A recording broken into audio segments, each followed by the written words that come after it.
Alleluia, Alleluia,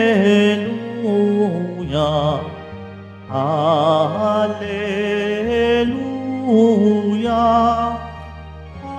Alleluia.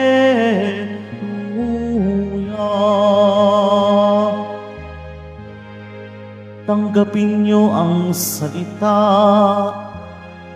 na di sa tao nagmula,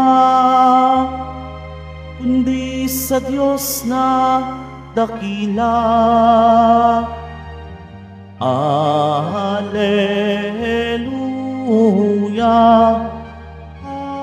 Alleluia, Alleluia,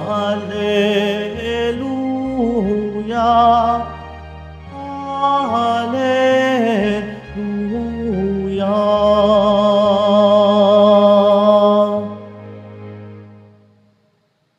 Sumainyo ang Panginoon, at sumayo rin. ang mabuting balita ng Panginoon ayon kay San Marcos. Papuri sa iyo, Panginoon.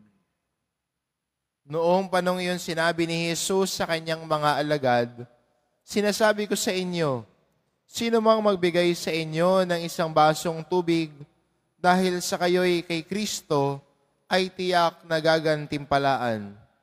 Mabuti pa sa isang tao ay siya bitinan ng isang malaking gilingang bato sa leeg at itapon sa dagat, kaysa maging sanhi ng pagkakasala ng isa sa maliliit na ito na nananalig sa akin. Kung ang kamay mo ang nagiging sanhi ng iyong pagkakasala, putulin mo. Mabuti pa ang mapunta ka sa langit ng putol ang isang kamay, kaysa may dalawang kamay na nahulog sa impyerno, sa apoy na hindi mamamatay. Dooy hindi mamamatay ang mga uod na kumakain sa kanila, at hindi mamamatay ang apoy. Kung ang paa mo ay nagiging sanhi ng iyong pagkakasala, putulin mo. Mabuti pa ang mapunta ka sa langit ng putol ang isang paa, kaysa may dalawang paa na mahulog ka sa impyerno. Dooy hindi mamamatay ang mga uod na kumakain sa kanila, at hindi mamamatay ang apoy. At kung ang mata mo ay nagiging sanhi ng iyong pagkakasala, dukutin mo. Mabuti pa ang pumasok ka sa kaharian ng Diyos nang bulag ang isang mata, kaysa may dalawang mata na mahulog sa impyerno. Dooy hindi mamamatay ang mga uod na kumakain sa kanila, at hindi mamamatay ang apoy, sapagkat ang bawat isa'y dadalisayin sa apoy. Mabuti ang asin, ngunit kung mawalan ng lasa, paano ito mapapaalat uli? Tagalayin ninyo ang katangian ng asin, at gayoy magiging mapayapa ang inyong pagsasamahan.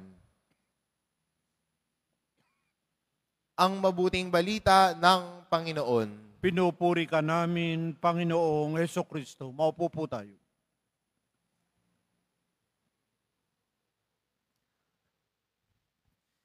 Sa Ebanghelyo natin, sinabi ni Jesus, no, taglayin nyo ang katangian ng tulad ng asin. Siguro kung may tama ka sa bato, hindi mo kaibigan ng asin.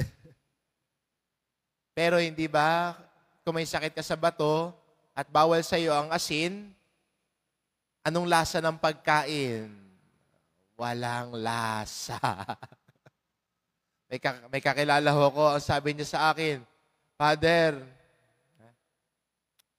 dahil no salt ako, para akong kumakain ng karton." Walang lasa. Walang dating. Kumakain lang ako kasi kailangan kong kumain dahil iinom ng gamot. Pero para akong kumakain ng karton, walang lasa. Walang dating. Sa ating ebanghelyo, sinasabi ni Jesus, maging katulad ng asin. At ano ang pwedeng gawin ng isang Kristiyano? Tayo tinatawag ng Panginoon na maging asin ng mundo. At sana tayong mga Kristiyano ang nagbibigay lasa at kulay sa mundo. nagbibigay lasa na ang kapaligiran natin sa kabila ng mga problema, ay kaya nating tumingin sa Panginoon at masasabing, all will be good because God is good. All will be good because God cares for us. All will be good because I have hope. Asamahan ako ng Diyos, tutulungan ako ng Diyos. Kaya hindi ba, pag kahit may konting asin, no, wag sobra, no? Pag naman yung sobrang dami ng asin, no, dagat na yun. Pero yung, ang asin, sakto lang. Tama lang ang timpla. Nagbibigay lasa, nagbibigay kulay. Sana sa atin din bilang Kristiyano, na mula sa kadiliman ng mga problema, tayo mga Kristiyano ang nagbibigay kulay sa mundo natin. That color of faith.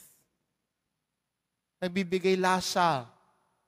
At ang lasa na binibigay ng isang Kristiyano ay ang lasa ng pagmamahal. Hindi ba pag may magmamahal, ang sarap ng buhay? Di ba? Masarap umuwi sa isang bahay kung alam mo nagmamahal sa iyo, yung nag-aantay sa iyo doon. Pag hindi mo kasundo ang mga naroon, nag-aaway-away kayo, ayaw mo na umuwi. Uwi na naman ako, yan na naman. Pero, kung may pagmamahal, lagi kang looking forward umuwi. Gusto mong makasama yung mga taong minamahal mo. At hindi ba ang taong nagmamahal, may kulay din ang buhay.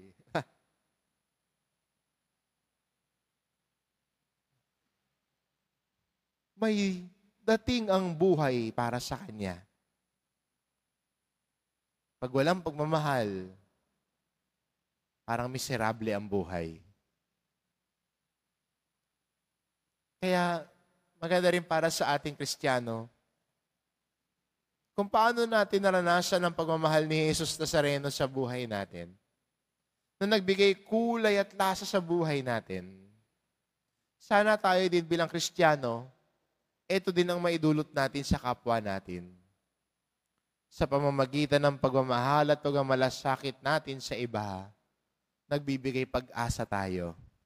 Sa pamamagitan ng paglilingkod natin sa kapwa natin, nagbibigay kapayapaan tayo. Sa pamamagitan ng pagkalinga natin at hindi panguhusga sa kapwa, pinapahayag natin ang pagmamahal natin sa iba. At sana ito yung maging mission natin bilang Kristiyano. Ito ang gawain ng isang disipulo ng mahal na poong Jesus Nazareno. Nagbibigay lasa at kulay sa kapwa niya lingkod dahil si Jesus ang sinusundan niya. Life has meaning and purpose because we are following the Lord. At sana ho, bilang Kristiyano, pwede din nating ipasa ito sa kapwa natin that their lives may have meaning and purpose because they are following Jesus Nazareno. Amen.